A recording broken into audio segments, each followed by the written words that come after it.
Hello students, इस video में हम exceptions to the law of demand पढ़ेंगे।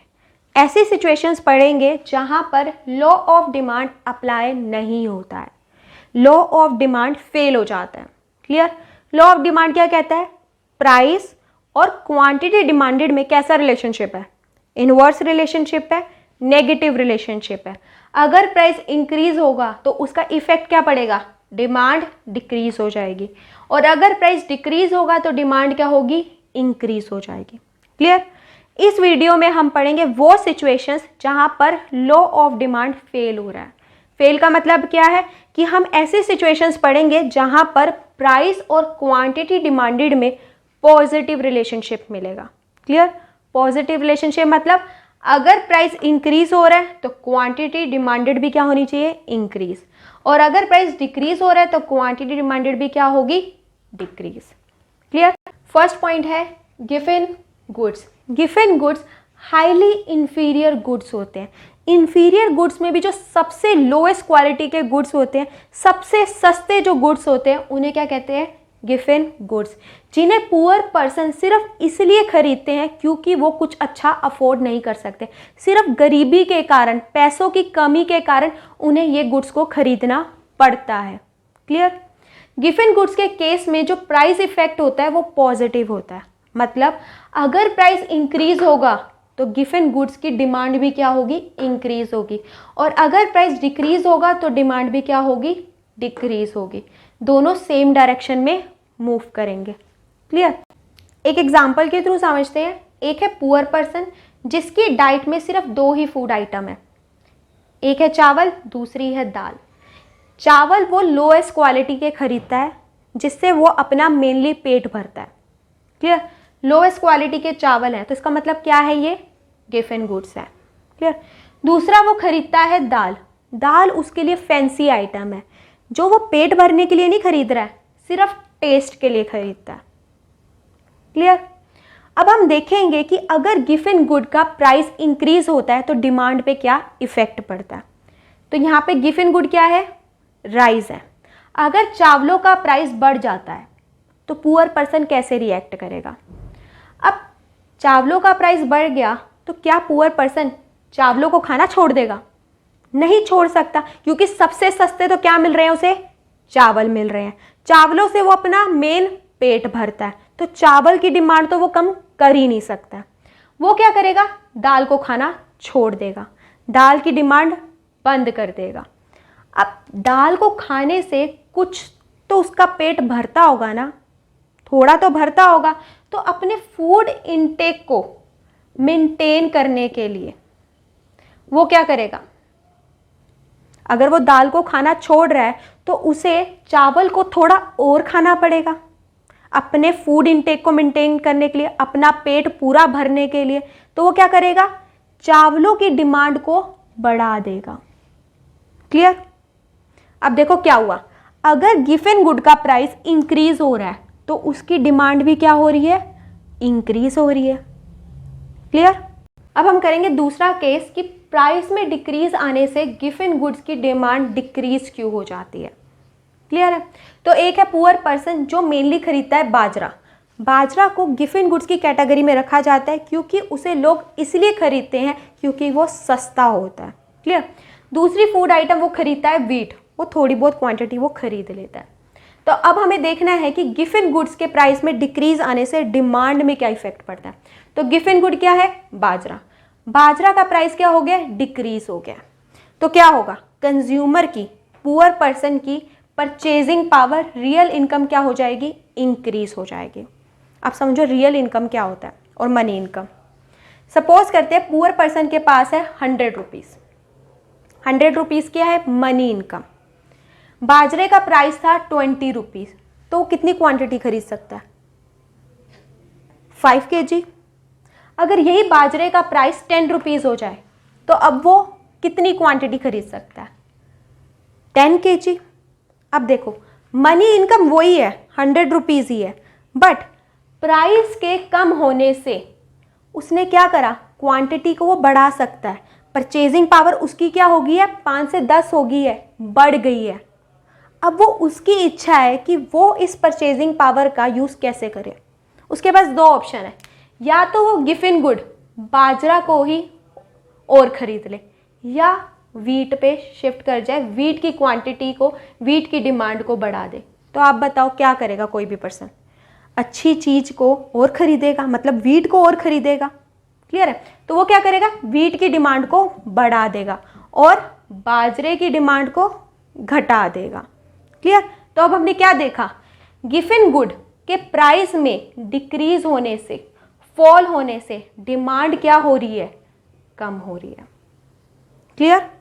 गिफिन गुड्स कौन से गुड होते हैं? जिनका प्राइस अगर डिक्रीज होता है तो डिमांड क्या हो जाती है? डिक्रीज। और प्राइस अगर इंक्रीज होता है तो डिमांड क्या हो जाती है? इंक्रीज। सेकेंड पॉइंट है status symbol goods. Status symbol goods को गुड्स ऑफ ऑस्टेंटेशन भी कहते हैं, वेबलन गुड्स भी कहते हैं, आर्टिकल ऑफ डिस्टिंक्शन भी कहते हैं। सबका मतलब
थर्ड पॉइंट है फियर ऑफ शॉर्टेज।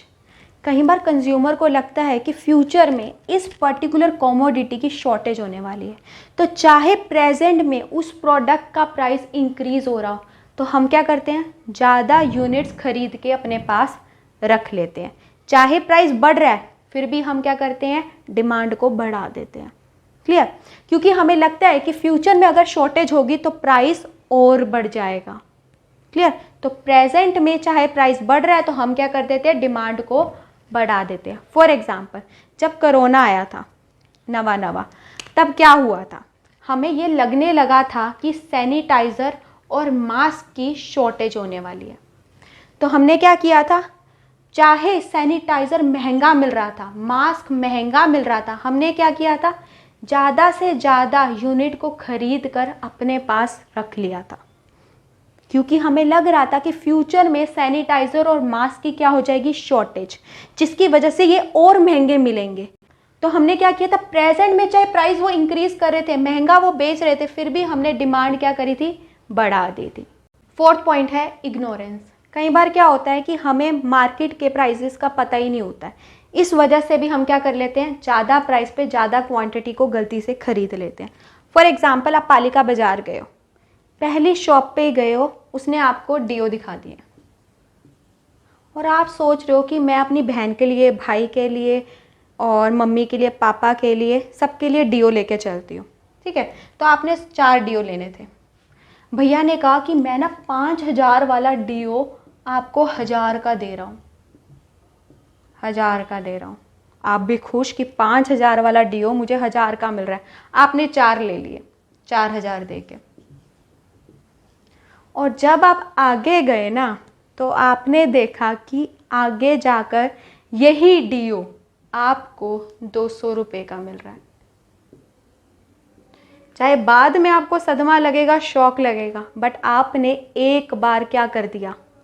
नुकसान कर दिया, क्योंकि आपको मार्केट प्राइस नहीं पता था, इसलिए आपने हाई प्राइस पे भी ज़्यादा डिमांड क्रिएट कर दिया, लॉ ऑफ डिमांड को फेल कर दिया। क्लियर? दूसरा है पुअर जजमेंट। कई बार हमारी पुअर जजमेंट के कारण भी हम क्या कर देते हैं, लॉ ऑफ डिमांड को फेल कर देते हैं। हमें लगता है कि अगर प्राइस कम है तो क्वालिटी लो होगी, अगर प्राइस ज़्यादा है क्वालिटी अच्छी होगी। तो इसलिए क्या करते हैं हम, अगर प्राइस कम है तो डिमांड को क्या कर देते हैं, कम कर देते हैं, और अगर प्राइस बढ़ जाता है तो डिमांड को क्या कर देते हैं, ज़्यादा कर देते हैं। फिफ्थ पॉइंट है फैशन रिलेटेड गुड्स। जो चीज़ फैशन में आ गई है, जो प्रोडक्ट का ट्रेंड चल पड़ा है, तो आप बताओ चाहे उस प्रोडक्ट का प्राइस बढ़ ही क्यों ना रहो, हम उस प्रोडक्ट की डिमांड क्रिएट करते हैं। तो जब प्राइस इंक्रीज होता है हम डिमांड बढ़ा देते हैं, तो यहाँ पर लॉ ऑफ डिमांड फेल हो जाता है। क्लियर। सिक्स पॉइंट है नेसेसिटीज ऑफ लाइफ। ऐसे गुड्स जो हमारी नेसेसिटी बन चुके हैं, जैसे sugar, salt, wheat, rice, medicine, तो क्या हम इनके प्राइस बढ़ने पे इनकी डिमांड कम कर सकते हैं? नहीं कर सकते। अब आप मुझे ये बताओ, कोई बंदा बीमार है, उसको मेडिसिन चाहिए, अब मेडिसिन का प्राइस क्या हो गया, बढ़ गया, तो हम क्या करेंगे, हम क्या कहेंगे, ये कह देंगे कि मुझे मेडिसिन नहीं खानी, जब प्राइस कम होगा तभी मैं खरीदूंगा? नहीं ना। जो गुड्स नेसेसिटी ऑफ लाइफ है हमारी, उनका चाहे प्राइस बढ़ भी जाए हम उनकी डिमांड को घटाते नहीं हैं, तो यहाँ पर लॉ ऑफ डिमांड फेल हो जाता है। क्लियर। नेक्स्ट है चेंज इन वेदर। मौसम में बदलाव आने से भी हमारा लॉ ऑफ डिमांड फेल हो जाता है। फॉर एग्जाम्पल, रेनी सीजन आ गया एकदम से, आपकी अम्ब्रेला टूट गई है, तो आप मुझे ये बताओ, क्या आप ये कहोगे अपनी मम्मी को, नहीं मुझे अम्ब्रेला नहीं खरीदनी है, अभी सीजन है तो महंगी मिल रही है? ऐसा कह सकते हो? मम्मी दो थप्पड़ मारेगी, कहेगी बीमार हो जाएगा, ज़्यादा पैसा लग जाएगा मेरा, चुपचाप से अम्ब्रेला चाहे महंगा मिल रहा है खरीद। तो देखो, वेदर में चेंज आने से भी लॉ ऑफ डिमांड फेल हो जाता है। चाहे प्रोडक्ट का प्राइस बढ़ रहा हो, हमारी डिमांड बढ़ती है उस सीजन में। क्लियर।